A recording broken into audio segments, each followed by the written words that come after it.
All right, we are here at dema 2023 again. I've got Josh Thornton, and he's got the fxccr, brand new to market. He's going to show this off a little bit. Tell us about it. All right, so the fxccr is a chest mount rebreather, so kind of a sister rebreather to the Flex and the X. A lot of familiar parts to this. You got the same click lock connections on the Shrimp BOV that everyone knows and loves.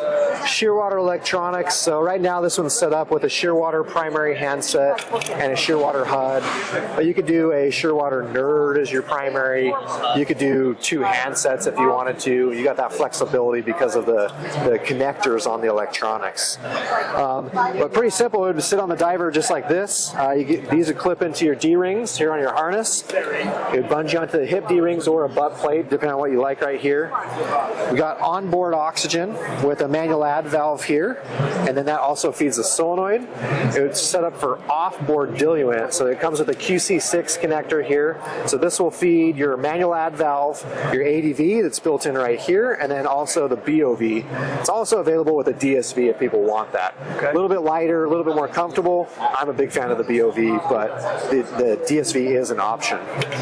So if we open it up and look inside here, you kind of see the guts of the rebreather.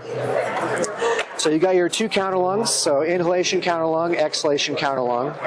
The exhalation counterlung has a built-in water trap and a water dump here. So it's got the adjustable OPV, same as the X and the Flex. It's got a one-way valve on it, so even if you're pulling on this, it's not going to let water back in.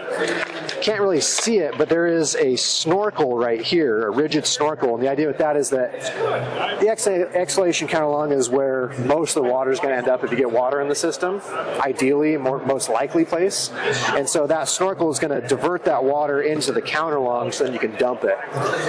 If any water were to get past that, there's another water trap down here in the scrubber. So kind of a dual layer there of protection.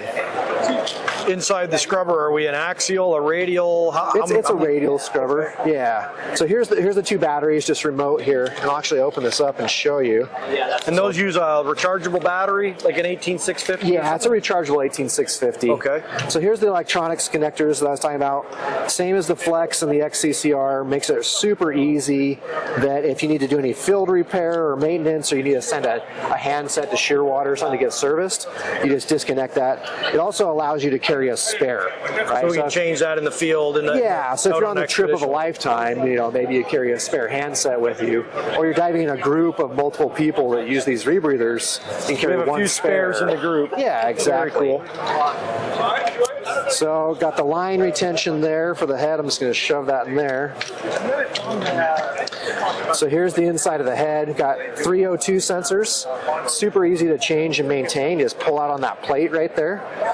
And then standard, I almost said Molex. They're SMB coax sensors. So common, easy to get sensors. Got the solenoid in here. Potted Shearwater electronics. So that's where actually the Shearwater board is and everything. Then scrubber-wise, so we got a radial scrubber here. Pack it with softener lime, you pack it yourself. Basically the same design as the FX and the Flex. A little bit different. Like this is not interchangeable with those two rebreathers, but same basic concept. Design. Yeah, okay. exactly. What does that hold? About 4.5 pounds? So this holds about 5 pounds. Okay. Yeah, because it's 2.2 kilo. So that's about 5 pounds. 5. Okay. Yeah. So 4-hour scrubber. Obviously depending on a lot of factors, but that's what the flyer says. 4-hour scrubber. And then if you look in there, you can see the additional water trap. That little funnel right there. That would trap any water that makes it past that counter line. And the ultimate concept for this is an independent life support system, and then you would dive either a side mount open circuit system or a back mount open circuit system as your bailout. Yeah, so that's probably actually the biggest selling point to this is you can take whatever equipment configuration you're used to and comfortable with, single 80, back mount doubles, side mount, whatever it is, simply clip this on your chest, and now with the onboard O2 and then the capability to plug in your diluent here, you've extended the capability of whatever equipment you're already diving.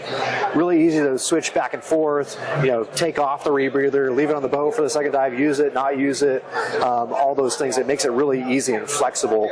Travel weight of 22 pounds, and then like this loop and everything fits inside the bag. So easy to carry on, easy to travel with. Basically, you just add a cylinder and then your standard equipment wherever you're diving, and you now have a working rebreather. Very cool. If somebody is interested in acquiring one of these machines, doing training on it, how do they get a hold of you? So sub-gravity.com is the best way, or shoot us an email, give us a call. Our contact information is on the website. We are currently training up instructors now, so we'll update that list as instructors are trained, but we are currently taking orders, and there's classes being taught now, so it's pretty exciting. Well, thank you very much, Josh, and I hope you have a good show. Yeah, Sell a whole thanks. bunch of these.